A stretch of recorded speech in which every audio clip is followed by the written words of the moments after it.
అసలు ఇంకోటి ఏమనంటే మీరు ఎక్కువ రేటు కొన్నారు అని. కోవిడ్ వచ్చినప్పుడు బొగ్గు ఇబ్బందిగా ఉంటే ఆ రోజు ఏం చేసినారు? భారతదేశ వ్యాప్తంగా కూడా బొగ్గు ఇబ్బందిగా ఉంది, ఇంపోర్ట్స్ కోవిడ్ వల్ల రావడం లేదు కాబట్టి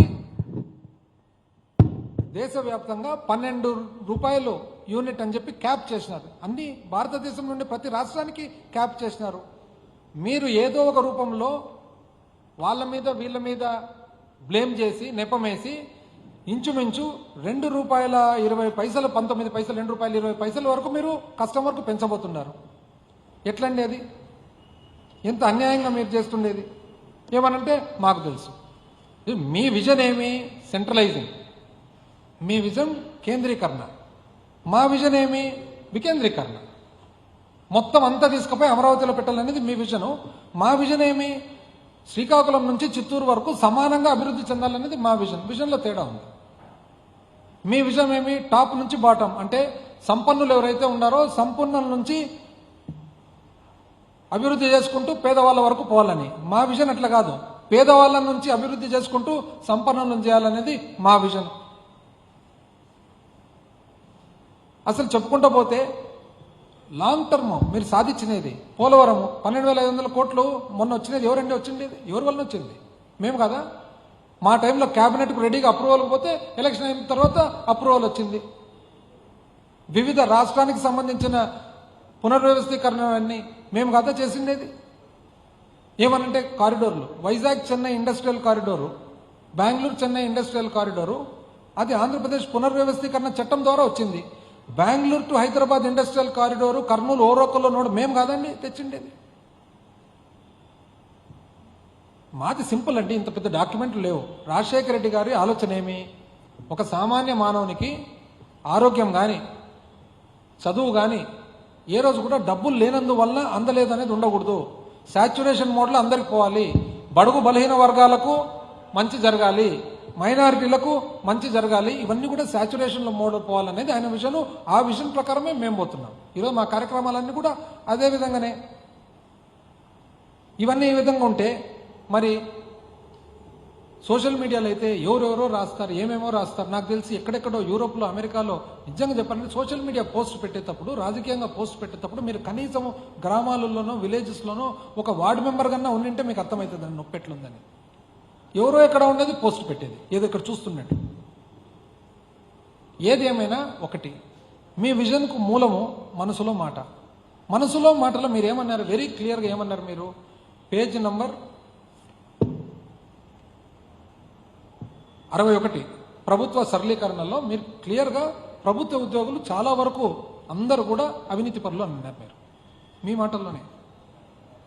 అవినీతి గురించి ప్రజల అభిప్రాయానికి సేకరించినప్పుడు వారి దృష్టిలో ఆంధ్రప్రదేశ్ రాష్ట్ర విద్యుత్ సంస్థ ఉద్యోగులు 66% మంది, పౌర సరఫరాల శాఖలో 65% మంది, రెవెన్యూ అధికారులు 64% మంది, పోలీసుల్లో 62% మంది, స్థానిక సంస్థలు 52% మంది అవినీతి పరులని తేలిందని. అంటే మీ అర్థం ఏమి?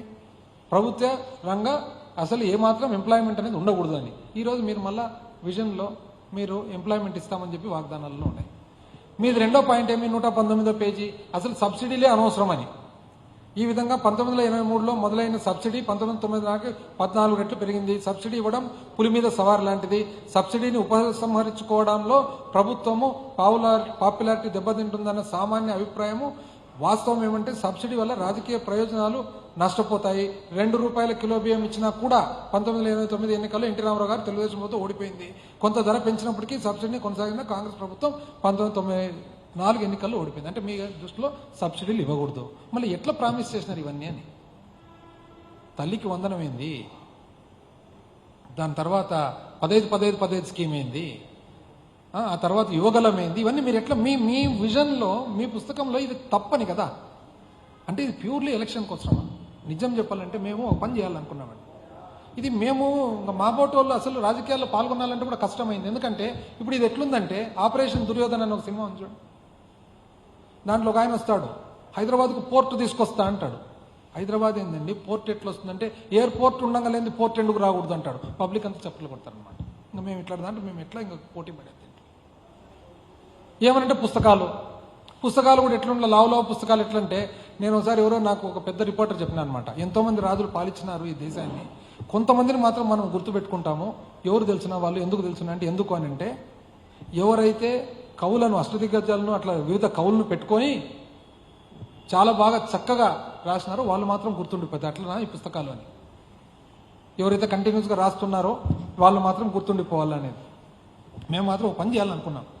ఏడీఆర్ ఇట్లా ఎవరైతే సంస్థలు ఉన్నారో డెమోక్రసీ గురించి మేనిఫెస్టో అనే డాక్యుమెంట్ను అది ఎలక్షన్ కమిషన్ ఆఫ్ ఇండియా పరిగణంలోకి తీసుకొని మీరు చెప్పినవి చేయగలరా, ఒకవేళ చేయకుంటే పరిణామం ఏమి, ఇది ఖచ్చితంగా ఉండాలి. లేకుంటే ఇట్లా పోర్టు ఎయిర్పోర్టు ఎక్కడికన్నా ఇదే ఇవన్నీ. ఓటర్ చూస్తే పాపము ఎంతో కొంత ఆశపడతారు, పేదవాళ్ళు ఉంటారు, మధ్యతరగతి వాళ్ళు ఉంటారు, ఏదో 15, 18 అంటే టెంప్ట్ అవుతారు, సింపుల్గా మొత్తం ఎత్తేసేది. ఇది ఒకటోసారే ఎన్నోసారి ఇది.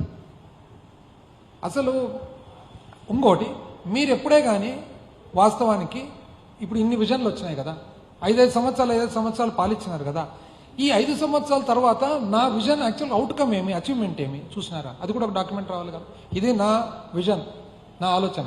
5 సంవత్సరాలు నాకు అవకాశం వచ్చింది పాలించేదానికి, పరిపాలించిన తర్వాత దాని ఎఫెక్ట్ ఏముందని అది కూడా చేయాలి కదా. ఒకసారి చేస్తే అర్థమవుతుంది. ఏది ఏమైనా ఇది చాలా బాగుంది ఆర్టికల్, ప్రజాశక్తిలో వచ్చిందనమాట. ఆర్టికల్లో ఏమంటారంటే విజన్ గురించి, ప్రజాశక్తి 24 డిసెంబర్ కంక్లూజన్ ఏముందంటే, స్థూలంగా చూస్తే చంద్రబాబు కూటమి విజన్ 2024 వర్గ దోపిడీ విజన్. కొద్ది మంది చేతుల్లో ఆస్తులు, సంపద పోగుపడేందుకు ప్రభుత్వ ఆస్తులు, సహజ వనరులు, మౌలిక సదుపాయాలు, సేవలపై ఈ శక్తులు గుత్తాధిపత్యం పెంచింది. అన్ని రంగాలను కొల్లగొడతారు. వీరి అవసరాలకు అనుగుణంగా చంద్రబాబు నాయుడు ప్రభుత్వం ఏ హక్కులు లేని దోపిడీకి గురయ్యే కార్మిక వర్గాన్ని, నిరుద్యోగ యువతను పెంచుతుంది. ప్రజలపై తీవ్ర భారాలు మోపుతుంది. పేదరిక నిర్మూలన, ఇంటికో పారిశ్రామికవేత్త కలగానే మిగిలి ఉన్న కొద్దిపాటి ఆస్తులు కోల్పోయి వలస కూలీలుగా మారే క్రమాన్ని విస్తరిస్తుంది. అసమానతలు పెరుగుతాయి. వెనుకబడిన ప్రాంతాలు మరింత నిర్లక్ష్యానికి, దోపిడీకి గురవుతాయి. కనుక ఇది స్వర్ణాంధ్ర విజన్ 2047 ముసుగులో చంద్రబాబు నాయుడు కూటమి ప్రభుత్వం ప్రజలపై విసిరిన రంగుల మాయాజాల వర్గదోపిడీ పంజా. ఈ దోపిడీ వ్యూహాన్ని, కుట్రను వెనక్కి కొట్టడమే రాష్ట్ర ప్రజలు ముందున్న కర్తవ్యం.